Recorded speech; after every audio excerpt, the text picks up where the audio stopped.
क्या हुआ नूनी चिड़िया? कुछ नहीं। तो मुंह क्यों लटका रखा है तुमने? बस ऐसे ही मन नहीं लग रहा मेरा। अब बताओ भी क्या हुआ? क्या बताऊं, बहुत लंबी कहानी है। ओह वाओ, कहानी सुनने को मिलेगी। सुनाओ कहानी। क्या कहानी है तुम्हारी? जैसे आज तुम आए हो ऐसे ही मेरी लाइफ में मेरा दोस्त आया था तोता, तब भी मैं बहुत उदास थी। नूनी चिड़िया हीरा कौवे को अपनी कहानी सुनाती है वो क्यों उदास थी। तो आइए सुनते हैं कहानी नूनी चिड़िया की। ओए होए पीले कलर की चिड़िया, उड़ उड़ उड़। कौन हो तुम? अपने काम से काम रखो, ठीक है ना? मेरे पास तो काम ही नहीं है। तो जाओ कहीं और, मुझे परेशान करने क्यों आए हो? मैंने तो परेशान नहीं करा, मैं तो अभी आया हूँ। मैं उड़ जाऊंगी अगर ऐसे परेशान करोगे बार बार, तो समझे? उड़ना मत। बस एक चीज कहना चाहूंगा, अगर हम उदास हो उस उदास समय में अगर हम किसी का जवाब हंसते हुए फेस से दे तो जिसको आप जवाब दे रहे हो उसका भी मन अच्छा हो जाता है। अगर तुम अब भी मेरी बात खराब लग रही है तो ठीक है, मैं चले जाता हूँ। नूनी चिड़िया के दिमाग में उसी की बात घूमती रहती है। अगले दिन वो वही जाती है जहाँ तोता उसे मिलता है, लेकिन उसे तोता नहीं दिखता। वो उदास होकर जा रही होती है, तभी अचानक से वो उसके सामने आ जाता है और कहता है, क्या हुआ, कैसे आज दोबारा यहाँ? बस ऐसे मन नहीं लगा, अब जा रही हूँ। एक और बात है बचपन की, कहते हैं झूठ बोलना पाप है और जो झूठ बोले उसके घर में सांप है। तुम ये सब बात कैसे कर लेते हो तोता? मेरे पास डिक्शनरी है इन सब बातों की, वही पढ़ पढ़ के याद करके आता हूँ और बोल देता हूँ। ऐसे ही नूनी चिड़िया और तोता दोनों बहुत खुश रहने लगे। दोनों अपने अपने घर जा रहे थे। नूनी चिड़िया जब अपने घर जा रही थी अकेली, तो वहाँ रास्ते में कबूतर मिलता है। तो कबूतर क्या कहता है नूनी चिड़िया से? क्या बात है, बहुत खुश हो? कहाँ जा रही हो? घर जा रही हूँ। क्या बात है, बहुत खुश हो तुम आज? मेरा एक दोस्त है तोता, वो खूब हंसी मजाक करता है मेरे साथ। अच्छा, देख लेना, सब दोस्त मतलबी होते हैं। हो सकता है उसे इन सब चीज से बेनिफिट हो रहा हो। ऐसा कुछ नहीं है, समझे? मर्जी है, हर कोई मतलब के लिए आता है और मतलब खत्म होने के बाद चला जाता है। इतना सुनकर नूनी चिड़िया चली जाती है। उसके दिमाग में इतना सब डाल दिया कि वो आजमाने के लिए अगले दिन नहीं आती, लेकिन तोता उसका इंतजार करता रहता है। नूनी चिड़िया तीसरे दिन वहाँ जाती है तो तोता क्या कहता है? तुम कहाँ थी कल? बस मेरा मन नहीं था आने का। तो मुझे बता तो सकती थी कि नहीं आना मुझे कल। इतना बताना मैं जरूरी नहीं समझती, समझे? तोता इतना सुनकर उड़ जाता है और नूनी चिड़िया भी चली जाती है कबूतर के पास और कहती है, तुमने सही कहा था, सब मतलबी होते हैं। मैं तोते से मिलने गई, उसने एक बार भी ढंग से बात नहीं की मुझसे। अरे छोड़ो, बेकार है वो। सही कह रहे हो कबूतर। तोता नूनी चिड़िया रोज आते थे, लेकिन दोनों में रोज मुंह भाषा हो जाती थी। वो एक दिन फिर मिलते हैं तो तोता क्या कहता है नूनी चिड़िया से? एक चीज बोलूंगा, ज्यादा नहीं। जब तक मनपसंद चीज सामने होती है उसकी कदर नहीं होती, जब वो दूर चली जाती है तब उसकी अहमियत होती है। अगर मेरा मिलना जुलना पसंद नहीं तो आज के बाद मेरी शक्ल तक नहीं देख पाओगे। मुझे भी नहीं देखनी तुम्हारी शक्ल, समझे? ये सब होने के बाद तोता कभी वहाँ नहीं जाता और नूनी चिड़िया ने कबूतर की बात मान के अपना पूरा जीवन बेकार कर लिया था। और तोता सोच रहा था कि मैं नूनी चिड़िया से शादी करूंगा, लेकिन उनके बीच में लड़ाई झगड़ा इतना हो गया कि बात वहां तक नहीं पहुंच पाई। तो तोता अकेले रहने लगा। अकेले रहने की वजह से उनने शादी कर ली और अपना पास्ट भूल गया। अब उसके पास खोने के लिए सब कुछ था। तो कहते हैं जिंदगी में किसी की लाइफ में इंटरफेयर मत करो, उसका कुछ जाएगा नहीं और तुम्हारा कुछ बचेगा नहीं। नूनी चिड़िया, गलती तुम्हारी है। जब तुम दोनों खुश थे तो खुशी रहते। कबूतर को घुसेड़ने की क्या जरूरत थी, उसकी बात मानने की क्या जरूरत थी? तोता और तुम शादी कर लेते और खुश रहते, लेकिन क्या फायदा, उसका भी तो दिल टूटा। लेकिन वो कब तक सहता? एक बार हो जाए, बार बार बेइज्जती करवाने थोड़ी आता वो। उसकी जगह कोई भी होता चले जाता। तुमने सिचुएशन ऐसी क्रिएट कर दी कि उसे जाना पड़ा तुम्हारी वजह से और कबूतर की वजह से। उसे तो पता भी नहीं है कि कबूतर बीच में था। यही बात थी, अब मैं क्या करूं?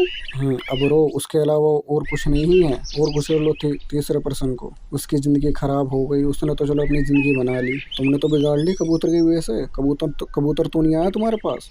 तो अपना रहो जैसे रहना है, ठीक है, मैं जा रहा हूँ। उसकी कोई भी मदद नहीं करता जिसने अपने ही दोस्त का मजाक बना दिया हो। एक छोटे से गांव में नोनी चिड़िया अपने पति हीरा के साथ रहती थी। वो दूसरों के बच्चों से काफी चिढ़ती थी क्योंकि सबके लड़के थे लेकिन उसकी सिर्फ एक ही लड़की थी। वो चाहती थी कि उसका भी लड़का हो। देखते हैं वो क्या क्या उपाय करती है लड़के को पाने के लिए। चले जा करमजली यहाँ से, तुम बाप बेटे ने मुझे दुखी करा हुआ है। क्या हुआ, क्यों चिल्ला रही हो? छोटी हीरी हो मुझ पे। तुम तो चुप रहो, मुझे एक लड़का नहीं दे सकते, तुम्हारा कुछ फायदा है धरती पर? हीरा कौआ नोनी चिड़िया की सुनता रहता है और घर से बाहर तोते के पास चला जाता है और कहता है, क्या हुआ, क्यों परेशान हो? क्या बताऊं तोता, ये औरतों के चोचले। नोनी चिड़िया को लड़का चाहिए, कहाँ से लाऊं? अरे ऊपर वाला जो देता है कुछ सोच समझ के ही तो देता है,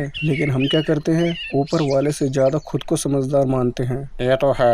उधर नोनी चिड़िया अपनी सहेली तोती से मिलती है और कहती है कि रेशमा, तुम ही बताओ, कुछ उपाय बताओ, मैं क्या करूं? मुझे लड़के चाहिए और यहाँ लड़कियां हो रही है, क्या करूं मैं? तुम ऐसा करो, एक बाबा है उसके पास जाओ, वो तुम्हें उपाय बताएंगे लड़के होने के। ठीक है, मैं बाबा के पास जाती हूँ। बोलो बच्चा, क्या चाहिए तुम्हें? तुम क्यों आई हो यहाँ? पापा, मेरी जब देखो लड़की होती है, लेकिन मैं चाहती हूँ इस बार मेरा लड़का पैदा हो, कुछ उपाय बताओ। ठीक है, इसके लिए 10,000 लगेंगे। ठीक है पापा, जैसा आप कहो। बेटी, तुम खाना कौन सा हाथ से खाती हो? पापा, सीधे हाथ से खाती हूँ खाना। कल से उल्टे हाथ से खाना खाना। और तुम गोलगप्पे खाते हो? नहीं पापा, मैं गोलगप्पे नहीं खाती। अब से तुम्हें गोलगप्पे खाने हैं दबा के। ये क्या उपाय है बाबा, गोलगप्पे उल्टे हाथ से खाना? मेरी बातों पे शंका ना करो बेटी। ठीक है बाबा, जैसा आप कहो। नोनी चिड़िया बाबा की बात मान के वो उल्टा हाथ से खाना खाना शुरू कर देती है और गोलगप्पे भी खाना शुरू कर देती है। ऐसा वो 2 साल तक करती है जिससे कि उसकी हालत खराब हो जाती है। जब उसकी हालत ज़्यादा खराब हो जाती है तो उसके पास तोता और हीरा आते हैं और कहते हैं, नोनी चिड़िया, क्या हालत बना ली तुमने ये? मैं एक पापा के पास गई थी, उन्होंने कहा था कि उल्टे हाथ से खाना खाना और गोलगप्पे भी खाना शुरू कर दो। तो तुमने ये शुरू करा। और वो बाबा कौन थे? वो कबूतर वाले बाबा थे। किसने भेजा तुम्हें उसके पास? मेरी दोस्त है रेशमा, उसने। वो जानती हो कौन है जिसके पास तुम गई थी?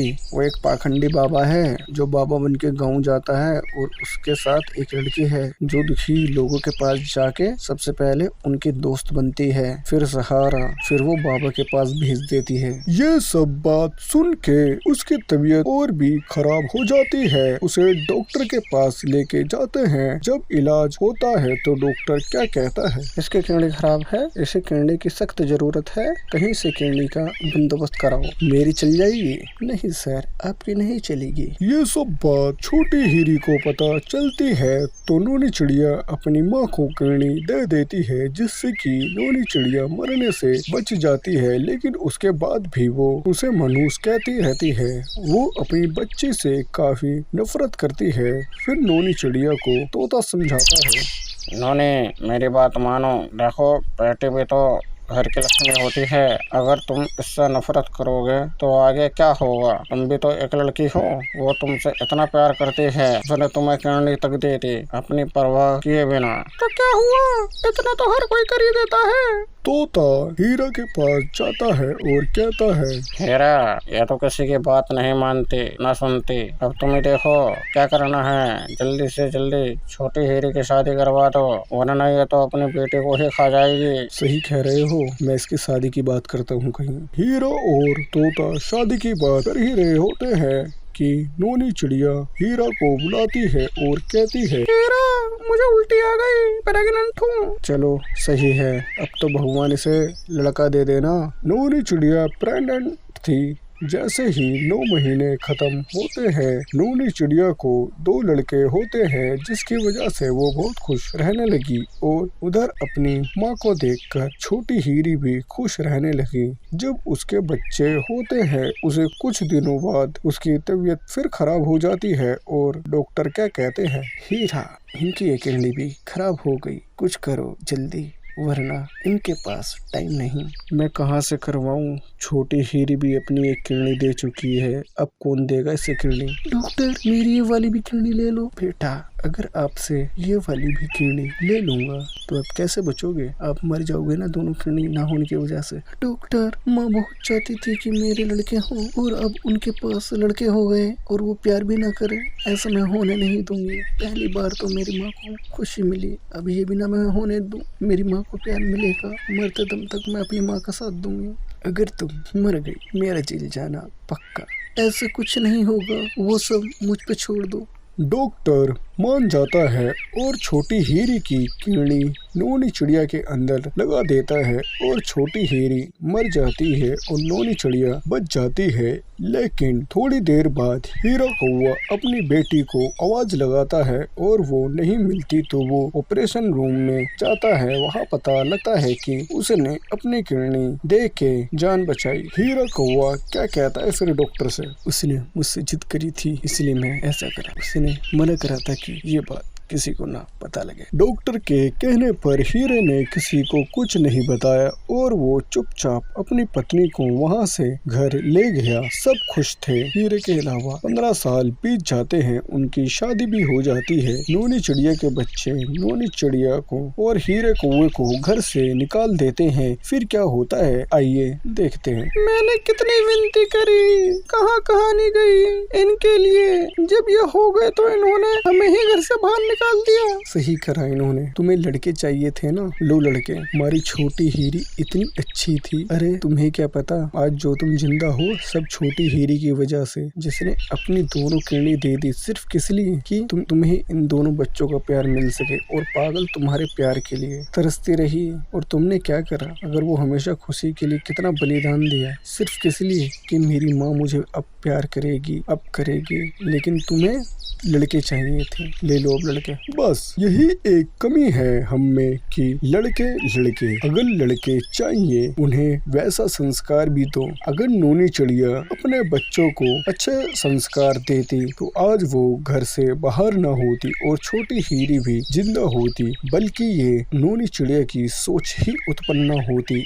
अगर नोनी चिड़िया के अंदर ही संस्कार होते। आज की कहानी में बस इतना ही, मिलते हैं अगली कहानी में। धन्यवाद। बेटा पवन, इन गर्मियों की छुट्टियों में कहाँ घूमने का इरादा है तुम्हारा? मम्मी इन गर्मियों की छुट्टी में सोचा था कि घर पर रहेंगे, पढ़ेंगे और आराम करेंगे, लेकिन हमारे घर में पंखा ही नहीं। बेटा पवन, हम ऐसा करते हैं, हम सब ना हीरा अंकल के घर चलते हैं। बताओ। हाँ मम्मी सही कह रही हो, वहीं चलते हैं हम छुट्टी मनाने। नोनी चिड़िया और पवन बात कर ही रहे होते हैं कि तभी वहाँ तोता आता है संदेशा लेके। नोनी, ओ नोनी बहन।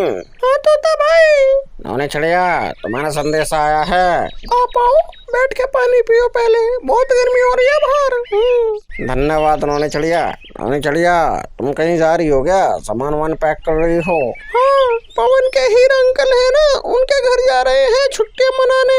अरे हाँ, बताना भूल गया नोनी चिड़िया, वो जो चिट्ठी है ना हीरा की ही है, एक बार पढ़ लो जाने से पहले। अच्छा पढ़ते हो, बताने क्या लिखा होगा इसमें? नोनी चिड़िया चिट्ठी पढ़ने के बाद उसका फेस उदास हो जाता है। मम्मी क्या लिखा है चिट्ठी में? हमारे हीरा अंकल की चिट्ठी है, इसमें लिखा है कि मैं आ रहा हूँ। लेकिन मम्मी वो रहेंगे कैसे? हमारे घर तो पंखा भी नहीं, हम खुद उनके भरोसे हैं, वो हमारे भरोसे आ रहे हैं। बताओ बेटा क्या करे, ढूंढते हैं कुछ उपाय। क्या हुआ नोनी चिड़िया? तो भाई हमारे पास पंखा नहीं और अब पवन के हीरा अंकल आ रहे हैं, सोच रही हूँ क्या करूँ, कैसे पंखे का जुगाड़ करूँ। नोने हमारे पास पंखा है लेकिन पुराना है। अगर वो हम ले लेंगे तो फिर तुम कैसे रहोगे बिना पंखे के? हमारे पास 2 पंखे हैं, एक नया और एक पुराना। अब हम नया चला रहे हैं, पुराना भी सही है, वो हमारे किसी काम का नहीं है, सोच रहा हूँ तुम्हें दे दूँ। नोनी चिड़िया तोते से पंखा ले लेती है। फिर उसके बाद पवन के हीरा अंकल आते हैं तो वो सारे घर में ही छुट्टियां बिताते हैं इन गर्मियों में।